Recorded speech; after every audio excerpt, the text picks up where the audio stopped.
يا نفس إن لم تظفري لا تجزعي.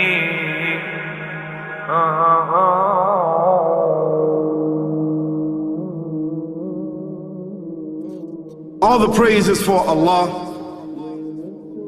who is the author of all existence and the most generous to his creation, while he is also the all-compelling. He is the only one worthy of our worship, having no partners, no associates, no sons, no daughters, no one whom he must consult, and no one or anything which has any comparison with him. All the praise is for Allah, who is the King of all who claim sovereignty, the only one who has the right to legislate for his creatures. He is the giver of life. He is the causer of death, while death has no effect upon him, because he is the ever-living, the self-subsisting, the eternal and the only absolute. All the praise is for Allah, who has power over all things, and there is in reality no power and no strength, no influence to cause benefit or detriment except through him. It is he who created this complex world, the seen and the unseen, the evident and the speculative, the earth and all that is on it and everything that is in it. It is he who sent his messengers and prophets, alayhimus salam, with the common message of strict monotheism, which simply means that there's absolutely no one worthy of worship, no one worthy of our obedience except the Almighty, the One, the Absolute, and who has no partners. The earlier messages which changed the world in the area in which the prophets were sent, those messages we know have changed, and even the prophets who brought them, their names are now lost. We just know in general because Allah told us in the Quran, وَلَقَدْ بَعَثْنَا فِي كُلِّ أُمَّةٍ رَسُولًا أَنْ يَعْبُدُوا اللَّهَ وَاجْتَنِبُوا الطَّاغُوتَ. I've sent to every nation a messenger, calling people to worship Allah alone and to avoid the worship of false gods. This essential message has been preserved in Islam in a way that it was never preserved before. Not because the message was different, because it was the same message, but because of the fact that there would be no other prophets who would come after Muhammad sallallahu alaihi wasallam. So therefore that message now had to be protected. It had to be preserved in a way none of the earlier messages were preserved. Evidently it is what you say you have come to know 40 years back, and what you call the Big Bang is already mentioned in the book which I read, the glorious Quran. It's mentioned 1400 years ago in Surah Anbiya, chapter number 21, verse number 30, which says, Avalam yaral lazina kafaru. Do not the unbelievers see anna samawati wal arda kanat ratkan fataqnahuma, that the heaven and the earth were joined together and we clove them asunder. What you're talking about, the Big Bang, I try to imagine compressing a spring. I push it closer and closer and closer together, so it's smaller and smaller and smaller. And I've stored a tremendous amount of energy in that spring. And when I let it go, it bursts out, it bursts out, it bursts out. The creation of the universe, which you came to know 40 years back, is already mentioned in this book, the glorious Quran, 1400 years ago. Who could have mentioned that in the Quran? So the atheists will say, maybe someone wrote, maybe it's a fluke, maybe it's a guesswork.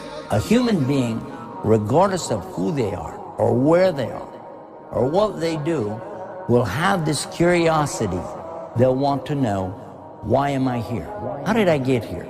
And do I have a purpose? And if so, what is it?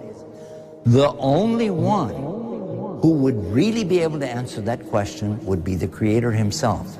If there is a Creator, it would be up to Him to tell us why we were created and what He expects from us and what this life is really about. Allah has shown the people from the time of Adam until right now, has shown the people what He wants from them. And it's a very simple thing, and that is that worship be for Him alone without any partners. In fact, we know this life to be a test from Almighty God.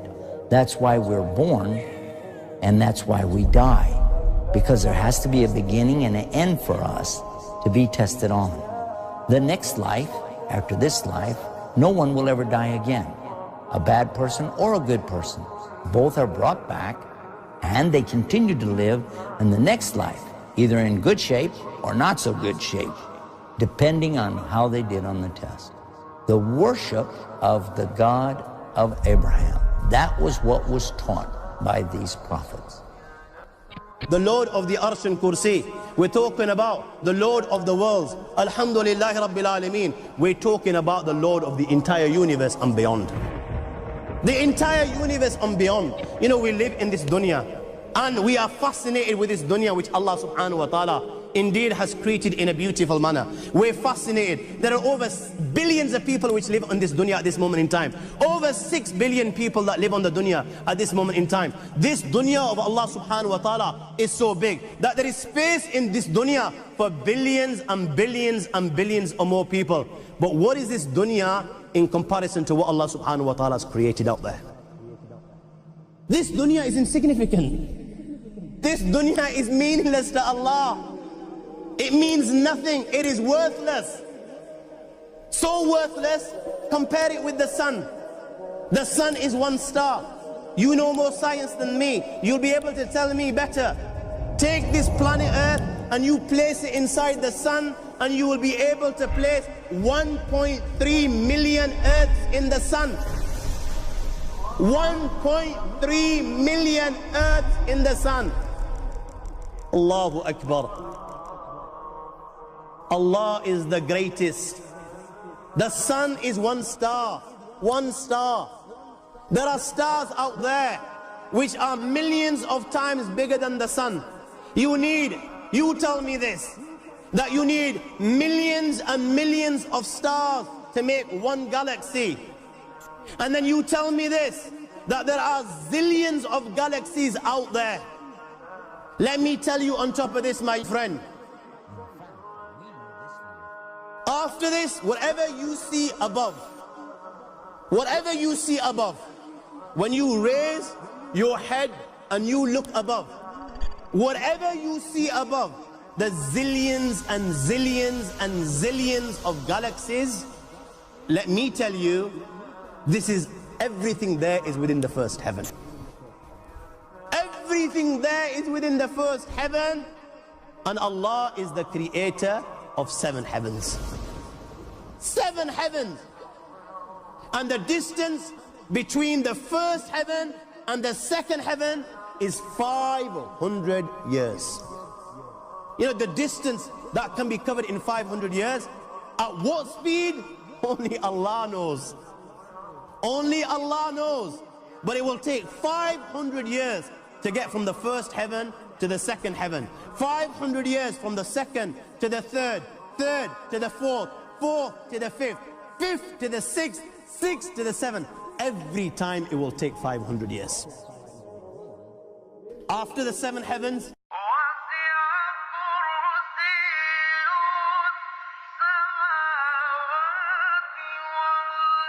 وَسِعَ كُرْسِيُّهُ السَّمَاوَاتِ وَالْأَرْضِ. You all read the Ayatul Kursi. You all know the Ayatul Kursi. After this, you have the Kursi of Allah. You have the chair of Allah subhanahu wa ta'ala. You know these 7 heavens that we've just talked about. In comparison to the Kursi of Allah, they're non-existent. They're meaningless. Rasulullah sallallahu alaihi wasallam has given an example in a hadith just to give us a little bit of understanding with regards to the 7 heavens in comparison to the Kursi of Allah. Take a ring from your finger, take it off, the small ring that you have, and place it, let's say, in a desert, the Sahara Desert. It's the biggest desert in the world. You know that ring that we take off from our fingers and place it in the Sahara Desert? What comparison is in between the ring and the Sahara Desert? Nothing. Nothing. The 7 heavens is the ring, and the Kursi of Allah is the Sahara Desert. After the Kursi of Allah, you have the Arsh of Allah. وَكَانَ أَرْشُهُ عَلَى الْمَاءِ. You have the Arsh of Allah. Again, Rasulullah has explained, so just so that we can understand. Take the ring, place it in the desert. This time, the ring is the Kursi and the Arsh is the desert. What is the Kursi in comparison to the Arsh of Allah? Nothing. Then you have angels which carry the Arsh of Allah. Their heads are in the 7th heaven and their feet are in the lowest earth. My friends, then you have the Lord of the Arsh and Kursi. لا تدركه الأبصار وهو يدرك الأبصار وهو اللطيف الخبير. He is beyond the size of Allah, who Allah is, what Allah is. The greatness of Allah is beyond the comprehension of my little mind. This is the being that you and I are messing with.